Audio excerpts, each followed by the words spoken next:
Budget के बारे में जो मैंने कहा कि इतना जो भी प्रयास सरकार ने किया है, यह उत्तर प्रदेश की अर्थव्यवस्था को, जो अर्थव्यवस्था कभी पिछली सरकारों की उपेक्षा के कारण जो उत्तर प्रदेश केवल एक लेबर फोर्स बनकर के रह गई थी, आज वह उत्तर प्रदेश देश की इकोनॉमिक फोर्स बनकर के उभरे, भारत के ग्रोथ इंजन की भूमिका के रूप में अपनी भूमिका का निर्वहन करे, इस दिशा से सरकार ने व्यवस्था आगे बढ़ाई है। और इन्हीं सब बात को लेकर के $1 ट्रिलियन की इकोनॉमी को बनाने के लिए हम लोगों ने, इस सरकार ने आज ये व्यवस्था आगे बढ़ाई है। और मुझे बताते हुए प्रसन्नता है कि सरकार ने जो कदम आगे बढ़ाए थे, आज उसका परिणाम भी हम सबके सामने है। मुझे प्रसन्नता है कि ये उत्तर प्रदेश में ऐसा नहीं कि उत्तर प्रदेश में पोटेंशियल की कमी पहले रही हो, क्षमता पहले भी थी, प्रतिभा से संपन्न युवा पहले भी थे। उत्तर प्रदेश के युवा हो, किसान हो, महिला हो या समाज के किसी भी तबके के व्यक्ति के मन में पहले भी आकांक्षा थी, लेकिन राजनीतिक इच्छा शक्ति की, जिस जिजीविषा की आवश्यकता होनी चाहिए थी, उसकी कमी थी, वह सोच नहीं थी और वह विजन नहीं था, और यही कर्महीनता थी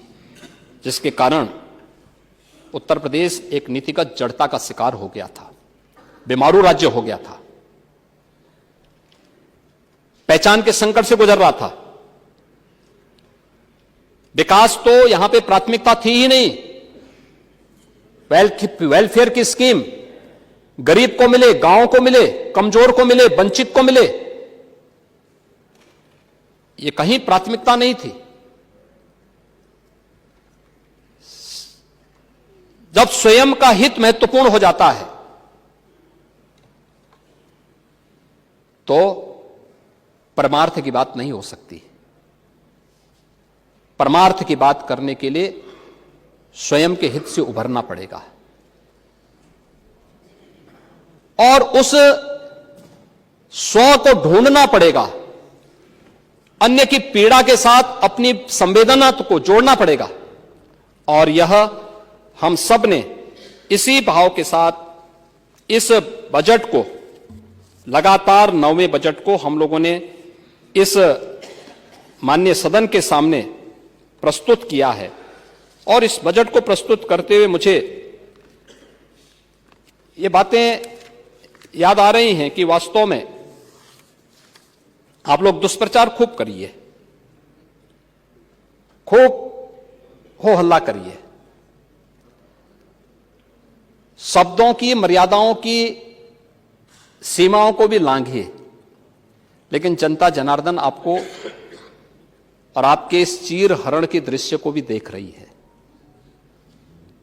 आपको कभी इसके लिए माफ नहीं करने वाली है। आप लोगों ने महाकुंभ के बारे में, अयोध्या के बारे में, कोरोना प्रबंधन के बारे में, काशी विश्वनाथ मंदिर के बारे में, संभल के बारे में जो भी दुष्प्रचार किया है, उस दुष्प्रचार का जवाब प्रदेश की जनता जनार्दन दे रही है। अभी 10 उपचुनाव में दिए हैं, आने वाले समय में भी देने, हाँ दी है ना, उसी का परिणाम था ये, आने वाले समय में भी देंगे। और इसीलिए मैं आपसे केवल मैं अंत में एक बात कहना चाहूंगा, जो अटल जी की एक पंक्ति है, किंतु अपना ध्येय यात्रा में हम कभी रुके नहीं, किसी चुनौती के सम्मुख कभी झुके नहीं, कभी झुके नहीं। और ये सरकार इसी ध्येय के साथ बिना रुके, बिना डिगे, बिना झुके, लोक कल्याण के लिए, वंचित को वरीयता देते हुए उत्तर प्रदेश की इकोनॉमी को $1 ट्रिलियन की इकोनॉमी बनाने की दिशा में किए जाने वाले प्रयासों की दिशा में इस बजट को लेके आई है।